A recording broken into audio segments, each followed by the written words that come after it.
송나영의 라디오 오늘.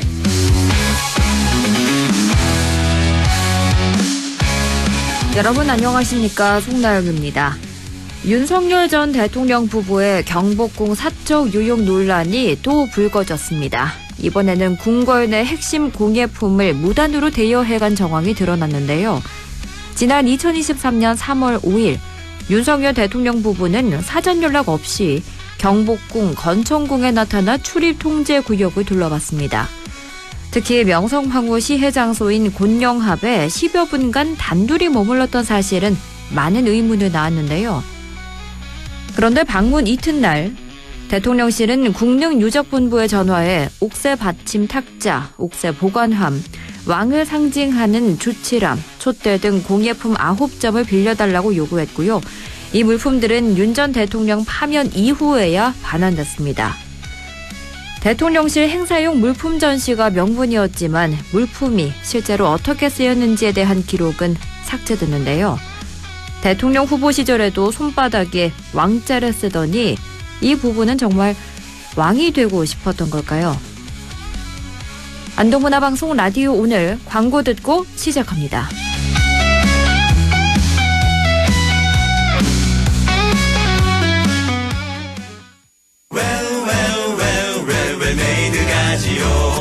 멋진 옷이 필요할 때 웰메이드 가지요. 잘 만든 옷, 잘 만든 옷 언제나 우리 곁에 웰메이드 가지요. 국민의 옷집 웰메이드. 웰메이드에서 만나요. 내게 기대 저축은행 당신 곁에 저축은행 기대하던 미래와 만나요. 당신의 기대, 당신의 미래, 저축은행에 기대세요. 내게 기대 당신의 저축은행. 아들, 또 음악 크게 듣네. 차에서 다들 이렇게 들어요. 그럼 경고음도 못 듣고 위험해. 네네, 알았어요. 당신을 아끼는 잔소리처럼 당신을 지키는 현대 SUV 2016 투싼은 모든 트림에 꼭 필요한 지능형 안전사양이 기본. 안전화가 이렇게 편해도 돼요? 나도 모르게 집에까지 신고 간다니까요. 우린 발이 건강해야 하니까 안전화 아무거나 못 신어요. 내가 안전해야 가족이 안심하지. 그래서 난 꼭 워킷만 신어. 워킷 안전화를 고집하는 확실한 이유가 있다. 생각의 차이가 만드는 가치 워킷. 워킷 안전화. 11월 7일 금요일 라디오 오늘입니다. 일부 한 주간의 시사 이슈를 진단해봅니다. 최진봉의 시사 포커스 잠시 후에 만나겠고요. 2부 이슈 오늘에서는 의성군 소식 알아볼 텐데요. 잠시 후 의성군 홍보과 권기범 주무관 연결해 이야기 나눕니다. 이어서 과거의 정치사부터 현재 정치 현안까지 지역의 눈으로 바라보는 천용길의 정치 TMI 함께합니다. 라디오 오늘 유튜브로도 다시 들을 수 있거든요. 많은 애청 바랍니다.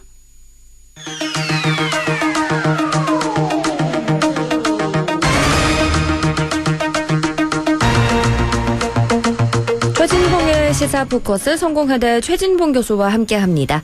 교수님 안녕하세요. 네, 안녕하십니까. 어제 대통령실 국정감사가 있었는데요. 역시 김현지 부속실장이 핵심이었습니다. 김 실장 불출석을 두고 여야가 강하게 부딪혔는데요. 소위 배치기랄까요? 몸싸움까지 있었어요. 그러니까요. 참 볼썽사나운 모습이죠. 근데 서로 송원석 원내대표는 무슨 폭행이다 이런 얘기까지 하던데 그거 좀 자세히 보면 누가 배를 먼저 쳤는지 좀 확인이 돼야 된다고 생각해요. 네. 근데 그런 모습을 보이는 것 자체가 문제죠. 그럼 송원석 원내대표가 나가면서 국정감사 다 망치려고 하는 거냐, 의도적으로 그런다 이런 얘기하면 소리 지르면서 나갔잖아요. 그렇죠. 그 뒤에 따라 나가던 이기현 의원하고 지금 이제 부딪히게 된 건데 그 누가 잘못했냐 이런 얘기를 실비기를 따질 필요도 있겠지만 그걸 다 떠나서 그런 행동을 한 것 자체가 문제인 거죠, 사실은. 그리고 예를 들어서 서로 의견이 다를 수도 있고 충돌할 수도 있지만 그 충돌하고 다른 지점이 폭력적인 모습으로 드러나는 것은 국민들을 볼 때도 좋지 않은 모습이에요. 정말 좀 바꿨으면 좋겠다는 생각이 듭니다. 네. 어제 국민의힘 송원석 원내대표와 이기현 더불어민주당 원내대표 비서실장이 부딪히는 일이었는데 그런데 이 소동의 어떻게 보면 근본적인 원인이랄까요? 김현지 실장 때문인데요.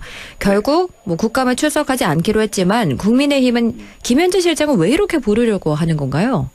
아무래도 이제 김현지 실장 관련해서는 이걸 이재명 대통령이 흠집 내기를 하고 싶은 것 같아요. 네. 왜 제가 이렇게 말씀을 드리냐면 어제 사실 그 총무비서관, 새로 임명된 총무비서관도 나갔잖아요. 네. 비서실장도 있었고요. 인사수석도 있었어요. 총무비서관의 인사수석실 산하거든요. 근데 그 사람들한테 질문 하나도 안 해요. 그러니까 예를 들면 국민의힘 얘기하는 것처럼 총무비서관으로서 역할을 제대로 했는지 안 했는지 그걸 국정감사에 따지는 거잖아요. 네. 그럼 최소한 김현지 지금 실장 예전에 총무비서관이 안 나왔으면 지금 현재 총무비서관 불러서 물어봐야 되는 거 아닙니까? 아니 그 사람들한테 질문 하나도 안 했어요. 인사수석한테 질문 하나도 안 했고요. 그렇죠. 그런 장면만 보면 이게 정말 국정감사의 원래 취지에 맞게 김현지 실장을 부르려고 하는 것인가? 아니면 뭔가 좀 이재명 대통령이 예전에 뭐 같이 근무하면서 또 여러 가지 일들 가운데 무슨 이권에 개입한 게 아닌 이런 이제 의혹들을 제기하려고 그러는 것 같아요. 네. 실제 나온 것도 없는데 이게 과연 국정감사에 맞는 얘기냐는 거죠, 제 말은. 국정감사라 하면 대통령실에 대한 국정감사, 대통령실이 제대로 운영이 됐는지, 역할은 제대로 했는지 이런 부분들을 따져 물어야 되는 거 아닙니까? 그러면 현재 총무비서관 불러가지고 물어봐야죠. 왜 안 물어보는 거예요? 그렇게 총무비서관 김현지 전 총무비서관을 부르고 싶었다면 그럼 이거 명확하게 저는 이거는 그냥 정쟁의 도구, 이재명 대통령에 가깝다는 이유로 이재명 대통령이 흠집 내기 하려는 의도가 아니면 이런 행동을 하기가 어렵다고 봅니다. 일각에서는 국민의힘이 이렇게 요구한다면 더불어민주당이 김현지 실장을 증인으로 나오게 하는 게 낫지 않냐 이런 이야기도 하거든요. 그러니까 저도 이제 아까 말씀드린 맥이 닿아 있는 건데요. 연결해서 말씀을 드리면 이게 정말 국민의힘이 국정감사의 원래 취지에 맞게 그 역할을 하기 위해서 김현지 실장을 부르려고 했는지 하는 부분에 의문이 일단 있는 거예요. 네. 만약 그랬다고 하면 민주당이 반대할 이유가 없죠. 그래서 민주당이 어제 오전 중에 나와서 답변하게 하자고 그랬더니 그걸 또 반대해가지고 어제 대기하고 있다 못 나왔잖아요. 그리고 오후에도 대통령이 지시를 해서 대기하라고 해서 대통령실에 대기를 하고 있었고요. 그러니까 민주당 입장에서는 국민의힘의 태도를 볼 때 이게 과연 국정감사의 취지에 맞게 총무비서관으로서 역할을 질문하는 게 아니고 예전부터 있었던 성남에 있었던 십몇 년, 20년 거의 다 된 그런 내용들을 물고 늘어져서 그걸 가지고서 이재명 대통령과 뭔가 엮으려고 하는 게 아닌가 그런 의심이 든다는 거죠. 그럼 국정감사장이 그런 식으로 변질이 돼버리면 네. 국민들은 국정감사를 하는 이유가 뭐겠습니까? 아니 국가가 제대로 운영이 되는지 정부는 또 대통령실은 제대로 운영되는지 이런 것들을 살피는 거 아니겠어요? 그런 부분들이 다 무산되는 거예요. 네. 그리고 지금 현재는 부속실장이잖아요. 그렇죠. 그럼 총무비서관 있으면 현재 총무비서관한테 업무를 인계받았을 거니까 거기에서 질문할 수 있겠죠. 만약 이런 논리로 따지면요. 주진우 의원도 저는 거기 앉아서 질의할 게 아니라 답변해야 한다고 생각해요. 국정감사 이전에 한 번 하는 거 아닙니까? 네. 그러면 지금 하는 국정감사는 윤석열 정부에 있었던 대통령실의 업무도 다 검증해야 되는 거 아니에요? 그럼 그때 있었던 비서관들, 그때 있었던 행정관들 다 불러야죠. 그렇죠. 아니 이미 직을 떠나서 부속실장 일을 하고 있는 사람을 예전에 총무비서관 했으니까 데려와라. 그러려면 왜 윤석열 정부 때 총무비서관을 안 부르는 거예요? 왜 윤석열 정부 때 조진우 비서관은 거기 채워가지고 질문 안 하는 거예요, 그러면? 네. 논리가 안 맞잖아요. 그런 식으로 접근하는 것이 과연 타당한가? 저는 아니라고 생각합니다.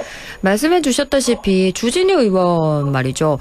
어제 국감 파행이 여러 번 있었는데 어제 오전 국감은 국민의힘 주진우 의원에 대한 이해충돌 논란이 커지면서 파행이 됐단 말이죠.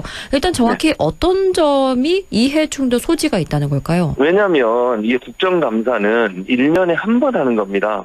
1년에 한 번 하면 지난 1년 동안 국가가 제대로 운영이 됐는지 그걸 따지는 거예요. 근데 이제 중간에 윤석열 전 대통령이 내란을 일으켜서 결국 정권이 바뀌게 됐고 그럼 그 전에 그러니까 윤석열 정부에서 했던 일들도 함께 검증을 해야 되는 거예요. 대통령실이 제대로 일을 했는지. 그렇죠. 그러니까 지금 현 정부 이재명 정부 들어온 지 5개월밖에 안 됐습니다. 네. 그럼 나머지 1년을 따지면 나머지 몇 개월이죠? 그러면 거의 한 8개월 되나요? 네. 8개월 정도는 윤석열 정부가 운영했었어요. 대통령실을. 그거에 대한 국정감사를 하는 거예요. 이재명 정부만 하는 게 아니고. 주진우 지금 의원은 당시 비서관이었잖아요. 네. 그럼 당시에 비서관이었는데 그 사람이 거기 앉아가지고 질문을 한다? 그 이해 충돌이죠. 본인은 거기 오면 안 된다고 저는 생각해요. 네. 본인이 피감 기관에 속해 있었던 사람이고 그 피감 기관에 속해 있었던 시기가 국정감사의 조사 내용 범위 안에 포함되어 있잖아요. 1년이니까. 그렇죠. 그런 사람이 나와서 안 돼가지고 대통령실에 나온 사람을 질문을 한다. 그건 맞지 않죠. 그래서 네. 이해충돌 얘기가 나온 겁니다. 그렇군요. 그래서 이렇게 주진우 의원에 대한 논란으로 어제 국감이 또 파행되기도 했고요.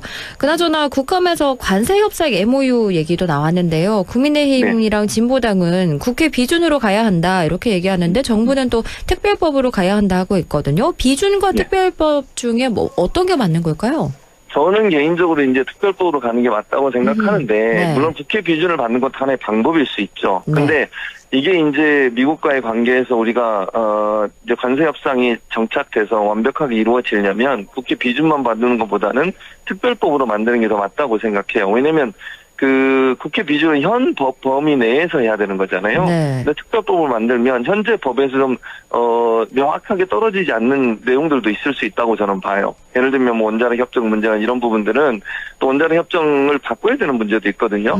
이제 이런 문제들, 안보 관련된 문제, 핵 잠수함 관련된 문제들 같은 경우는 비준만 받기보다는 법적으로 완벽하게 특별법을 만들어서 현재 관세 협상이 우리가 갖고 있는 현재 법에서는 포함되지 않는 영역이 있기 때문에 그 부분을 포함시켜서 법으로 만들어 놓으면 법적으로도 문제가 없는 상황이 되지 않겠어요. 그리고 네. 강제력도 있다고 봅니다. 법으로 만들어 놓으면. 그게 이제 사실은 이제 우리가 미국을 향해서 얘기할 때 더 강하게 얘기할 수 있는 메시지가 될 수도 있어요.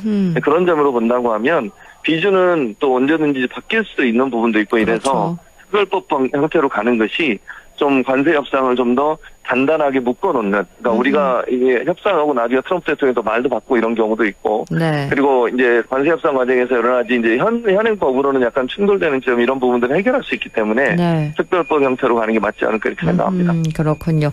에이펙 때 타결된 대미 관세 협상 MOU를 특별법으로 하는 게 맞다라고 말씀해 주셨고요. 그리고 국민의힘 장동혁 대표가 광주 5.18 묘지를 찾았는데요. 일부 시민단체 거센 항의로 참배가 중단됐습니다. 어떻게 보셨나요?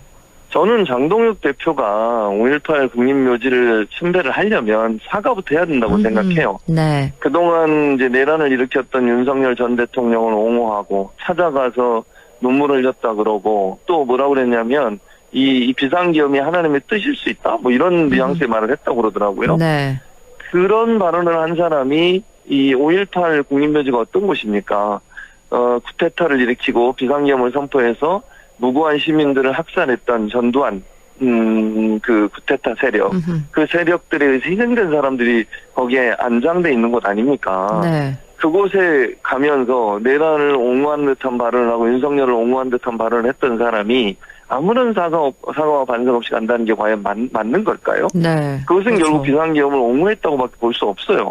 본인은 뭐 사과했다고 했는데 명확하게 국민들은 장동혁 대표가 사과했다고 인식하지 않고 있고요. 못하죠. 아니 그렇게 국민의힘 내부에서도 윤석열 전 대통령 면회에 대해서 반대 의견이 많음에도 불구하고 찾아가서 또 면회까지 했잖아요. 그렇죠. 윤 어게인 집회에 나가서 발언도 하고요. 그런 모습이 과연 5.18의 희생자들이 어떤 생각이 들겠습니까? 그런 마음에 대한 반성이나 사과 없이 그냥 이렇게 가서 참배하겠다고 하면 진정성을 의심받는 거예요.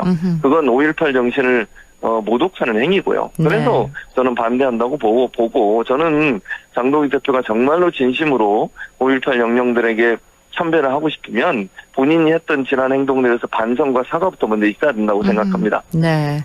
반성과 사과 후에 다음 광주 방문 때 참배가 가능할지 한번 지켜봐야겠고요.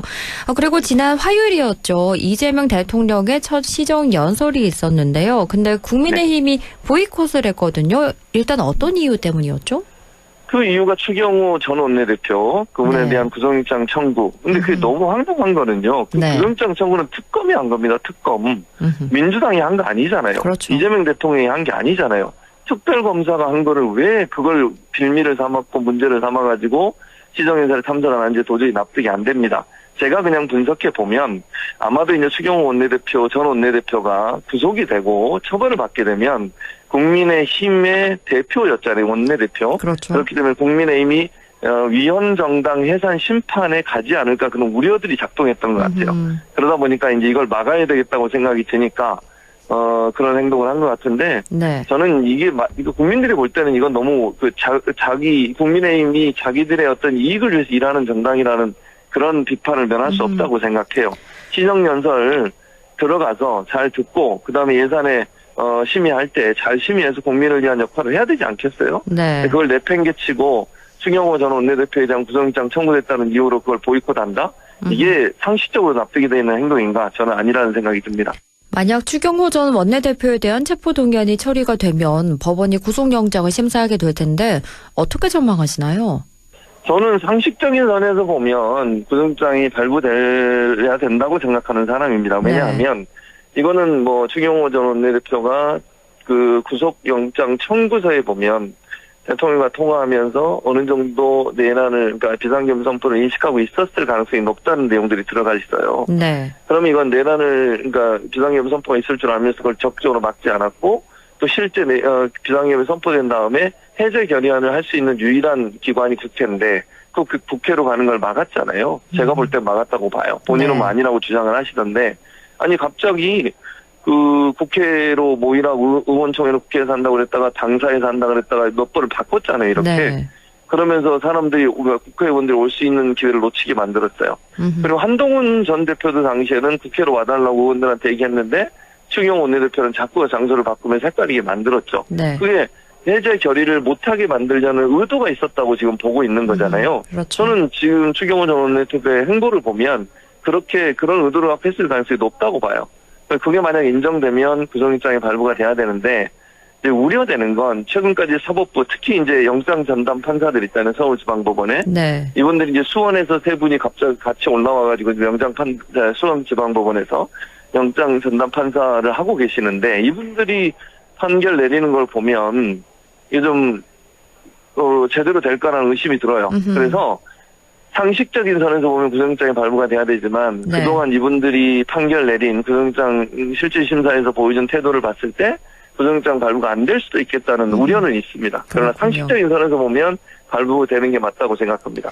정청래 대표는 추경호 의원이 유죄 확정이 나면 국민의힘은 정당 해산감이다 이렇게 말하고, 또 홍준표 전 대구시장도 자발적으로 해산하고 다시 시작해야 된다 이렇게 말을 하고 있는데, 정당 해산까지 가능할까요? 저는 가능할지는 이제 헌재에서 결정을 하는 거니까 그거는 뭐 제가 어떻게 단정적으로 얘기할 수는 없고요. 다만 민주당 입장에서는 그걸 추진할 가능성이 있다고 봅니다. 아까도 말씀드렸지만 기본적으로 정당 해산을 할 수 있는 요건은 된다고 생각해요. 내란을 묵인하거나 방조하거나 또는 적극적으로 도운 일에 원내대표가 개입돼 있었다면 그 이제 나중에 법적으로 판단이 나야 되겠죠. 그렇다면 그건 정당 해산의 청구가 될 수 있죠. 그래서 충분히 저는 민주당 그렇게 추진을 할 거고, 다만 이건 헌재에서 판단을 내려야 되는 거잖아요. 네. 그런 부분에서 본다고 하면 좀 기다려봐야 되는데, 헌재는 어떤 판단을 할지는 뭐 제가 어떻게 얘기할 수는 없을 것 같고, 다만 민주당 입장에서는 위원정당 해산 청구를 할 가능성은 높다고 봅니다. 네. 그런데요, 윤석열 전 대통령의 내란 사건 재판이 제대로 이루어지지 않고 있다, 이런 우려의 목소리가 나오고 있는데요. 지기현 재판장이 피고인 측에 끌려다닌다, 왜 내란 관련 재판은 줄줄이 지기현 재판부에만 배당이 되냐, 이런 지적이 나오고 있거든요. 이거 어떻게 보시나요? 그것도 이제 최근에 뉴스에 나온 내용들을 보면 이게 중요 재판을 했다가 일반 재판으로 바꾸는 과정에서 지기현 재판부에게 재판이 넘어갔다, 이런 의혹이 나오고 있잖아요. 그게 이제 대법원이나 대법원장이 관여했을 가능성에 의심이 드는 부분입니다. 이건 분명히 조사가 필요하다고 저는 생각해요. 지금 말씀하신 것처럼 왜 내란 재판은 자꾸 지기현 재판부에 배당이 되는 거죠? 김영현 전 장관 관련된 재판도 지기현 재판부에 배당이 됐고, 그것 때문에 내란 사건을 거기에 다 재판을 지금 맡기고 있는 상황이거든요. 근데 우리가 이제 공개가 되잖아요, 재판 내용이. 지기현 판사의 그 행동을 보면 좀 납득이 안 돼요. 뭐 우리 앵커도 보셨을 텐데 변호사들이 주장한 걸 다 들어줘요. 아니 재판을 빨리 속기하겠다고 했죠. 본인이 12월까지 마치겠다고 그랬거든요. 그런데 뭐 좀 나와주세요. 가능하시겠어요? 이게 뭡니까? 판사가 그렇게 할 것 같으면 그러면 피고인 변호인이 우린 못 나와요, 우린 좀 바쁘니까 다음에 있어, 그런 거 다 받아줘야 됩니까? 그렇게 해서 어떻게 재판을 합니까? 그렇죠. 그거 말이 안 되잖아요. 지금까지. 그리고 다른 재판부 보세요. 그거 말고 지금 김건희 특검에서 올라온 재판이나 이런 재판부들을 보면 한덕수 전 총리 관련된 재판부는 다른 데서 하잖아요. 그 재판은. 그럼 거기는 정말 원칙적으로 합니다. 그러니까 재판부에서 일정 정하고 그때 재판 진행합니다. 이렇게 다 가는 거잖아요. 근데 네. 주변 재판사 하는 거 보세요. 웃으면서 뭐 막 배고픈 거 밥 먹는 거 걱정해 가면 그렇게 재판을 하잖아요. 국민들이 속이 터지는 거예요. 그렇죠. 이게 과연 제대로 된 정의로운 판사의 모습인가. 많은 사람들이 그렇게 느끼지 않을 거라고 생각합니다. 네. 그리고 윤석열 정부 시절 국유재산 헐값 매각 의혹이 쏟아지고 있는데요. 특히나 김민석 국무총리가 YTN 매각 사례를 콕 집어 거론하긴 했는데 이뿐만 아니라 정부가 국유재산 매각에 대해서 전수조사를 하겠다는 건데 도대체 실태가 어떻길래 전수조사를 한다는 건가요? 지금 말씀하신 YTN 문제가 가장 중요한 문제이긴 하죠. YTN 네. 같은 경우에는 이게 특정 기업에게 사기업에게 공공기관을 갖고 있는 YTN의 지분을 판매하게 했죠. 네. 그걸 승인해 준 거죠, 방통위가. 근데 그 과정에서 불법적인 요소가 몇 가지가 있으면 첫째는 배임 혐의가 들어갈 수 있어요. 네. 한국 마사이와 한전 KDN이라고 하는 두 곳에서 YTN 주식을 갖고 공기업이죠. 공기업을 네. 갖고 있었는데 더 많은 예를 들면 비용을 받고 그러니까 더 높은 가격으로 주식을 판매하려면 어떻게 해야 되겠습니까? 두 회사가 각각 따로따로 주식을 판매를 하는 딜을 해야 돼요. 그러면 그 회사를 인수하려고 하는 데서 두 군데를 다 사야 회사가 인수가 가능하거든요. 그러면 따로따로 이게 이 경쟁을 하면 가격이 올라가잖아요. 그렇죠. 근데 이거를 통매가 그랬어요. 그럼 누구를 위한 통매각이죠? 사는 사람을 위한 통매각이에요. 그건 누구한테 손해를 끼친 겁니까? 회사에 손해를 끼친 거죠, YTN에. 그런 구조라고 하면 이거는 분명히 배임 혐의가 될 수 있다고 저는 보고요. 네. 두 번째는 이게 30%가 아니라 한 32% 정도 돼요. 두 공기업이 갖고 있는. 그 두 개 공기업 주식을 다 가지면 대주주가 되는 거죠. 네. 근데 30% 이상인 이 32%를 함께 묶어서 판매한 이유를 제가 그냥 이렇게 의심을 가져보면 30% 이하로 가면 일반 언론사들이 그걸 살 수가 있습니다. 주식을. 예를 네. 들면 신문사들 있잖아요. 신문사들이 보도 채널을 가질 때 주식을 30% 이상으로 소유를 못하게 돼 있어요. 당시에 여러 일반 언론사들이 관심을 가지고 YTN 인수를 하려고 그렇죠. 했던 것으로 알고 있습니다. 네. 근데 이거를 유진이라는 일반 회사에 넘겨주기 위해 32%를 한꺼번에 묶어서 판매한 게 아닌가 이런 의심도 들어요. 이런 부분에 대해서는 이상하잖아요. 누가 봐도. 그렇죠. 정상적이지 않고 국가에 네. 손해를 끼쳤고 이런 부분에 대한 조사를 하는 겁니다. 당시 실제로 거론되지도 않았던 유진그룹이 인수를 하게 됐는데 앞으로 이 전수조사에서 또 어떤 사실들이 드러나는지 함께 지켜보면 좋겠습니다. 지금까지 성공회대 최진봉 교수와 함께했습니다. 오늘 말씀 잘 들었습니다. 고맙습니다. 네, 감사합니다. 라디오 오늘 2부에서 뵙겠습니다.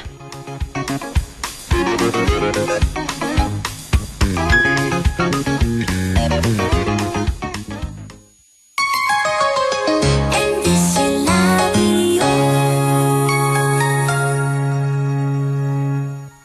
지역과 함께 성장해갈 인재를 키웁니다. 지역교육 혁신을 주도하는 안동과학대학교. 새로운 도전을 위한 성인학습자 평생 직업교육. 해외 우수인재 지역정착을 위한 명품 교육과정 혁신. 대학이 지역의 미래다. 혁신을 주도하는 안동과학대학교. 아, 땡긴다 땡겨. 매콤새콤 달콤한 맛. 무침에는 역시 땡기네 가오리. 장례식장 등 각종 대소사 최고의 인기 메뉴 땡기네 가오리. 물이 생기지 않아 언제 어디서든 포장 배달 택배 모두 가능한 안동 땡기네 가오리. 054-852-4988. 한순간에 일어나는 금융사기 예방과 대처법 알려드립니다. 첫 번째, 매일 문자 메시지에 있는 확인되지 않은 링크는 클릭하지 마세요. 개인정보 유출의 통로가 될 수 있습니다. 두 번째, 주민등록번호, 통장 비밀번호 등 개인정보를 전달하지 마세요. 대한민국의 공공기관에서는 전화나 문자 메시지로 개인정보를 요구하지 않습니다. 세 번째, 금융사기 피해가 의심된다면 112에 신고하고 해당 은행 고객센터에 전화하세요. 해당 계좌의 지급정지를 요청할 수 있습니다. 네 번째, 금융사기 피해 금액에 대해서는 해당 은행을 방문하여 피싱사기 피해금 환급을 신청하세요. 다섯 번째, 은행의 보안 서비스를 적극 활용해주세요. 확인되지 않은 PC에서는 이체가 안 되게 하거나 해외 IP를 차단하는 등 금융사기 예방이 가능한 서비스를 이용할 수 있습니다. 한순간의 클릭으로 일어나는 금융사기 예방과 대처법을 꼭 기억해주세요.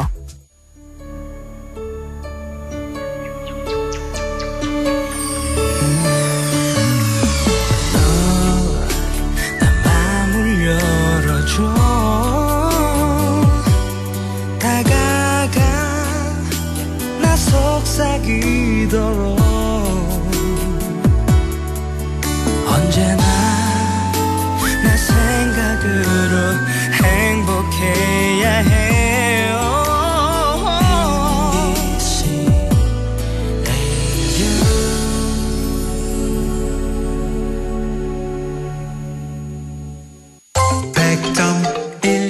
MBC 라디오 6시 30분 8초 지나고 있네요. 이슈 오늘입니다. 이번 주 의성군 소식 알아봅니다. 의성군 홍보과 권기범 주무관 연결해 이야기 들어봅니다. 주무관님 안녕하세요. 네, 안녕하십니까. 의성군청 홍보과 권기범 인사드립니다. 네, 반갑습니다. 의성의 가을 소식 어떤 게 있을까요? 예, 가을과 겨울 산불 예방을 위한 불법 소각을 특별 단속합니다. 기간은 2025년 11월부터 2026년 6월까지입니다. 단속은 어떻게 이루어지나요? 예, 의성군청 환경축산과와 각 읍면에서 자체적으로 단속반을 운영합니다. 단속 대상은 생활 폐기물, 영농 폐기물, 영농 부산물 등 야외 불법 소각입니다. 그렇군요. 지금 발생하는 산불의 70% 이상이 야외 불법 소각 때문이라고 합니다. 그런 만큼 다들 조심하셔야겠고요. 소각은 절대 금지라는 거 기억해 주셔야겠습니다. 다음 소식은 온가족 운동회 소식인데요. 이건 어떤 운동회죠? 예, 대형 산불을 경험한 의성 군민들의 힐링을 위한 가족 운동회를 개최합니다. 내일입니다. 11월 8일 토요일 오전 10시부터 12시까지 의성 실내체육관에서 실시합니다. 한마음 가족 달리기, 아빠의 도전, 이어 달리기 등 여러 가지 종목이 있습니다. 오셔서 응원도 하시고 재미있게 같이 즐겨주시면 좋겠습니다. 그렇군요. 내일 오전 10시부터 12시까지 2시간 동안 가족 힐링 운동회가 열립니다. 의성 군민분들 다 같이 모여서 응원도 하시고 또 산불로 지친 마음 달래는 그런 자리가 됐으면 좋겠습니다. 다음 소식은 의성 학생들을 위한 소식이네요. 어떤 장학금이죠?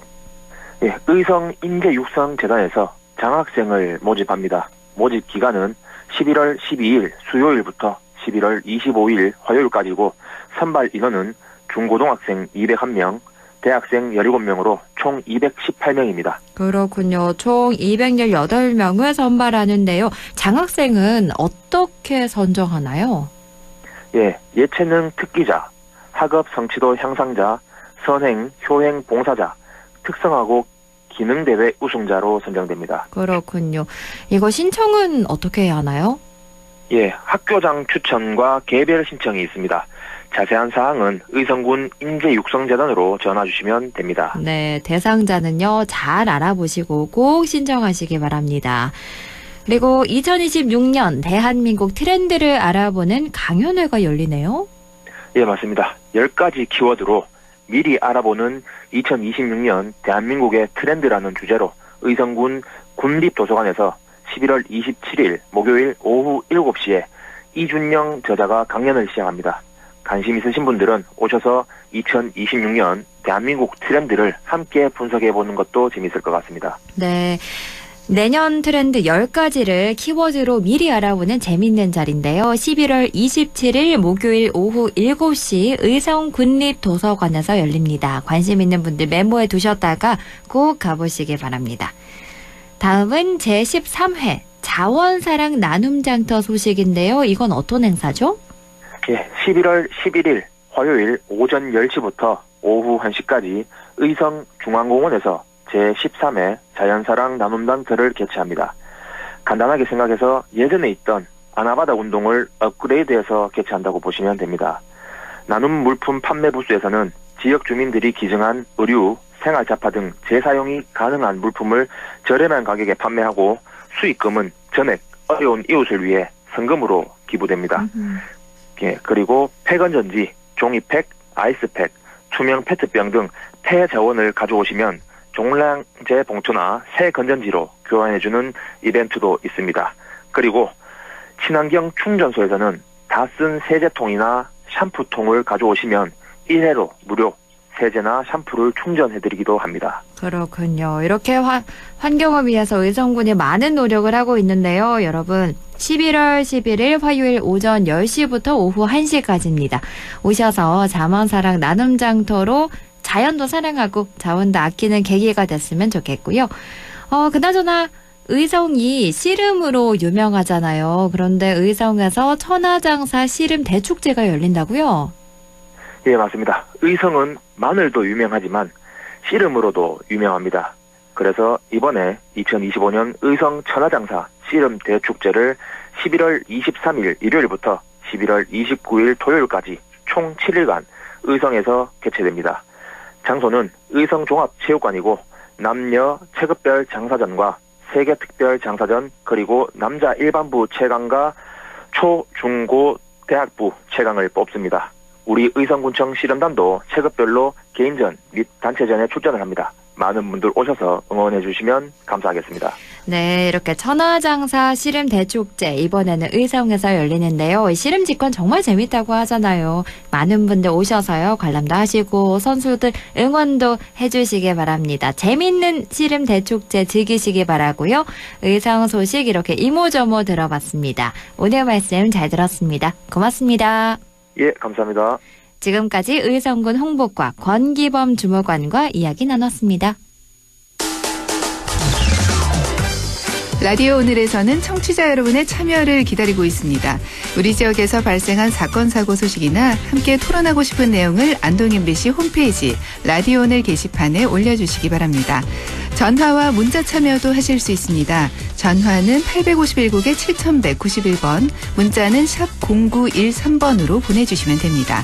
문자는 단문 50원, 장문 100원의 정보 이용료가 있습니다. 여러분의 많은 참여 바랍니다.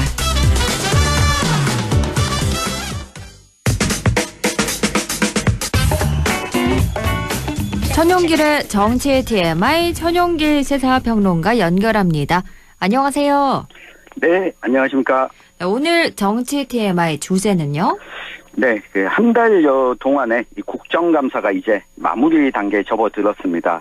이 지역의 굵직굵직한 현안들도 다뤄졌는데, 네. 그 중에서도 이 국정감사의 단골 손님이죠. 영풍 석포재련소 문제가 또 한 번 다뤄졌습니다. 이 국정감사에서 어떻게 좀 다뤄졌는지, 왜 이 여야 관계없이 영풍재련소 문제가 다뤄지고 있는지, 그리고 앞으로 어떻게 좀 논의가 진행될 것인지 한번 살펴보겠습니다. 네, 영풍 석포재련소는 환경 문제도 산업재해 문제로 매년 국정감사장에서 다뤄졌는데요. 올해는 처음으로 폐쇄 검토 가능성이 언급됐다고요? 그렇습니다. 지난해 국회 국정감사에서 경상북도가 이전을 추진하겠다, 이렇게 답변을 했었는데, 그러면서 연구 영역에도 착수한 데 이어서 지난달 14일 국회 국정감사에서도 영풍그룹 쪽에서 이 폐쇄 검토 가능성을 직접 처음으로 언급한 겁니다. 안동 예천을 지역구로 두고 있는 기후에너지환경노동위원회에 김영동 의원이 질의를 했습니다. 네. 이 석포재련소가 2014년 이후에 100건이 넘는 환경법 위반으로 처분을 받았고, 이 가운데 이 조업 정지만 110일에 이른다면서 이 경상북도가 운영 중인 이전 TF에서 폐쇄든 이전이든 이 결론이 나온다면 여기에 따르겠느냐, 이렇게 물었습니다. 그러자 이 김기호 영풍 대표이사가 국정감사장에 직접 출석을 해서 결론이 그렇게 난다면 그에 맞춰서 이 조치를 해야 할 것이다 라고 답변을 했고요. 다만 이 부분을 결정하는 것은 영풍그룹의 이사회 결의가 필요하다고 답을 했습니다. 기존 영풍 쪽에서 벌써 한 10여 년째 이 국정감사장에 출석하고 있는데, 그동안은 현재 이 봉화군 석포면의 위치를 유지하는 입장이었는데, 네. 한 발 물러선 발언을 한 것은 이번이 처음이었습니다. 그렇군요. 영풍그룹 측이 폐쇄 검토 가능성을 직접 언급한 건데, 말씀해 주셨다시피 10년 동안 거의 매년 국정감사장에 불려 나오고 있단 말이죠. 그런데 네. 이렇게 태도가 바뀐 건 어떻게 봐야 할까요?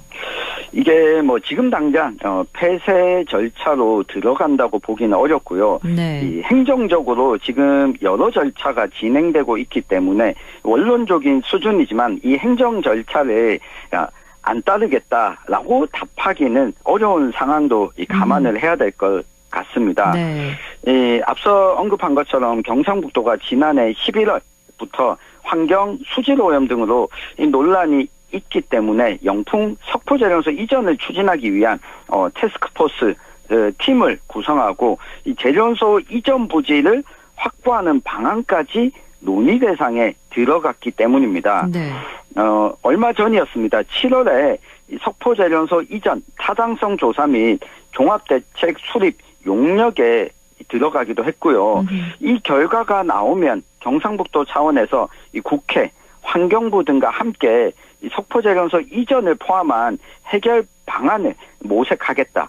그러니까 폐쇄하고 아예 영업을 정지하겠다가 아니라 이전지가 모색이 된다면 이 부분은 영풍그룹 쪽에서도 검토해보겠다라는 정도로 해석을 하는 게 맞을 것 같습니다. 그렇군요. 영풍그룹 측의 폐쇄 검토 가능성에 대한 언급은 원론적인 수준에서 답변하는 걸로 이해하는 게 맞을 것 같다. 이런 말씀을 해주셨고요. 그런데 이런 와중에 영풍 석포제련소에서 발생했던 산업재해 사고와 관련해서 중대재해처벌법에 따른 재판 결과가 나왔네요. 그렇습니다. 지난 4일에 이번 주에 결과가 나왔는데요. 2023년 12월에 있었던 사고였습니다. 당시 석포제련소에서 모터교체 작업을 하던 협력업체 노동자 4명이 아르신가스에 중독이 돼서 발생한 사고인데 한 명이 끝내 안타깝게 사망한 사고였습니다. 네. 당시 현장이 환기설비 점검과 안전조치가 좀 미흡했던 점이 확인이 됐고요. 영풍 쪽의 관리부실 논란도 일었습니다. 그래서 대구지방법원 안동지원이 박영민 전 영풍 대표에게 징역 1년 6개월에 집행유예 3년을 선고했고, 이 배상윤 전 석포제련 소장에게도 이 산업안전보건법 위반이 인정돼서 같은 형량이 선고가 됐습니다. 이렇게 중대재해처벌법으로 기업의 이 원청 대표이사에게 유죄가 선고된 게 지난해 아리셀 화재 참사 이후에 두 번째 사례라서 또 한 번 주목을 받았습니다. 그렇군요. 이 중대재해처벌법 위반으로 원청 대표이사에게 유죄가 선고된 건 이번 건이 두 번째 사례였다는 거, 이 점을 짚어주셨는데요.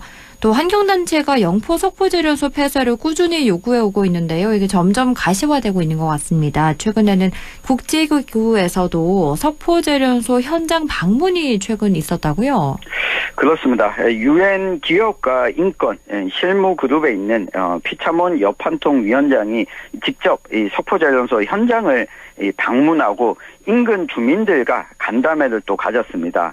이 환경오염으로 인한 주민들의 건강 피해가 지속되고 있고 산업재해도 지속해서 일어나고 있고 토양오염 문제까지 이 자리에서 다뤄졌는데요. 이 여판통 위원장은 이 석포제련소 문제가 유엔 인권 이사회의 다양한 절차에서 다룰 수 있는 문제다. 그래서 실무그룹뿐만 아니라 이 유엔 물질과 식수권 등 다른 유엔 특별 보고관들도 함께 개입할 수 있다. 이렇게 전하기도 했습니다.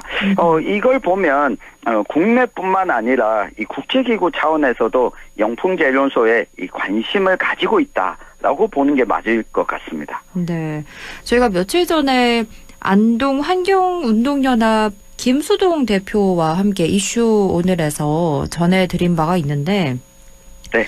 유엔 아시아 태평양 경제사회위원회 포럼에서 이 영풍 석포제련소로 인한 환경오염 문제를 강력하게 제안을 하기도 했었거든요. 그래서 네.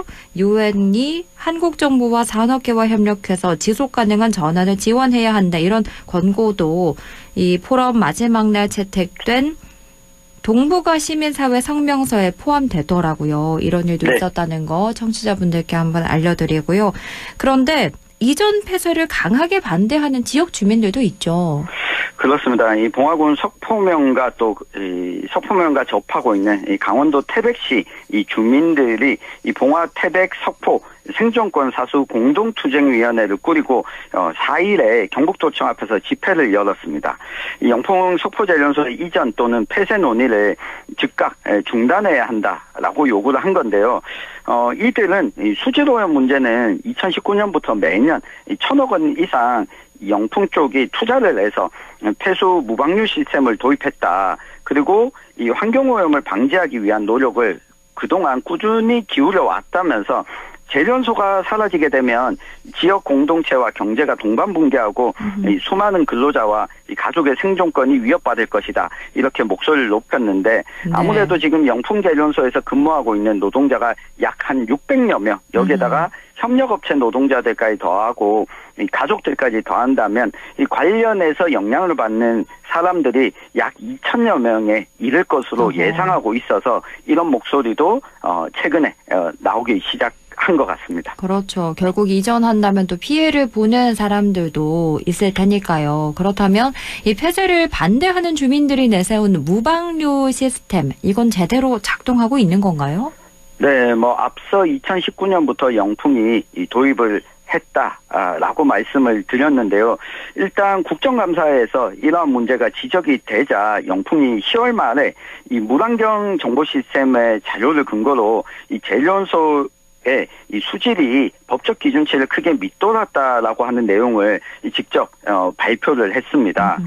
2019년에 수립했던 계획 이후에 지난해까지 약 4,400억 원을 투입을 했다라고 밝히면서 이 수질 오염 문제는 이제는 신경 쓰지 않아도 된다는 게 영풍재련소 쪽의 이 주장입니다. 그런데 올해 국정감사에서는 폐기물 방치 문제 역시도 지적이 됐거든요. 네. 김태선 더불어민주당 의원이 영풍재련소 인근 야산에 잔재물이 쌓여있는 사진을 공개하면서 이걸 밀폐하지 않아서 이 폐기물관리법 위반이고 직접적인 공장 안에서 오염물질이 배출되진 않지만 꾸준히 이런 문제가 지속되고 있다. 영풍재련소 쪽을 질타하기도 했었습니다. 이런 국정감사도 그렇고요. 영풍재련소 폐쇄 요구는 사실 여야를 가리지 않고 나오는 것 같아요. 네. 이번 국정감사에서도 보면 김영동 의원은 국민의힘 소속이지 않습니까? 네. 야당이고 또 아무래도 지역구 차원의 현안이기 때문에 다른 측면이 있다고 볼 수가 있습니다. 그런데 앞서 언급했던 김태선 의원은 더불어민주당 소속이고 그동안 원래 이 영풍재련소 문제를 꾸준히 제기해왔던 강덕구 의원도 더불어민주당 소속이거든요. 그리고 국민의힘 쪽에서도 김영동 의원 이외에도 영풍 쪽을 옹호한다거나 이 방어하는 모양새를 전혀 보이고 있지 않습니다. 네. 이건 아무래도 이 환경 문제가 지역 주민, 유권자들에게 직접적인 영향을 미치다 보니 여야를 가릴 문제가 아니라는 인식이 하나가 있다고 볼 수가 있겠고요. 네. 또 다른 하나는 영풍재련소가 대기업이긴 하지만 이 소비자를 상대로 물건을 직접 판매하는 기업은 아니지 않습니까? 그렇죠.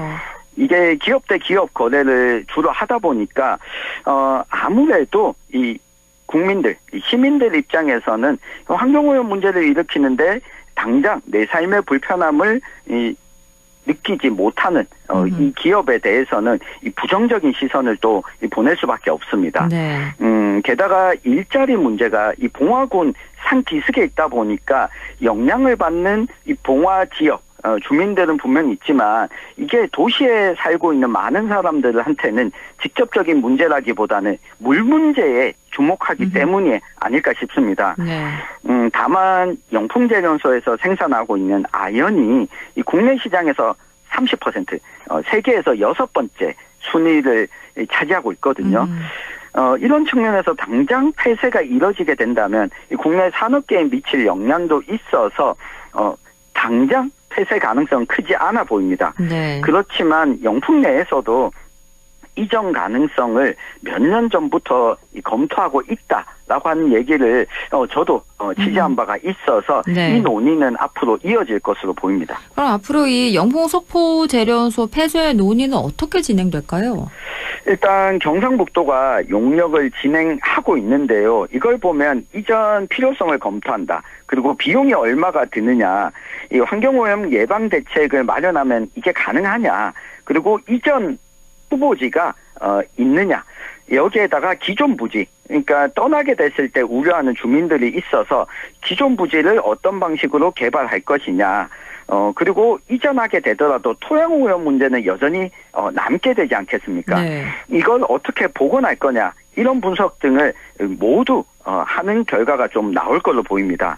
아마 내년 여름쯤이면 좀 이 결과가 나오고 구체화되지 않을까 싶은데요. 그런데 영풍이 이전하려면 국내에서 후보지를 찾는 것이 그리 쉽지는 않아 보입니다. 네. 그러니까 25년 전에 봉화에서 강원도 강릉 쪽으로 이전하려는 논의가 한번 있었지만 해당 지역의 반대로 무산된 적이 있었거든요. 때문에 국회 국정감사장에서 지적이 여러 번 나왔지만 국가적인 차원에서 이 부분을 좀 다뤄야 되지 않을까. 특히 지역 내에서 이 정치적 합의가 매우 좀 필요한 사안이 아닐까 싶습니다. 네. 사실 뭐 뾰족한 해법이 보이진 않는데요. 영풍 석포재련소 이야기 함께 나눠봤습니다. 지금까지 천용길 시사평론가와 함께했습니다. 고맙습니다. 감사합니다.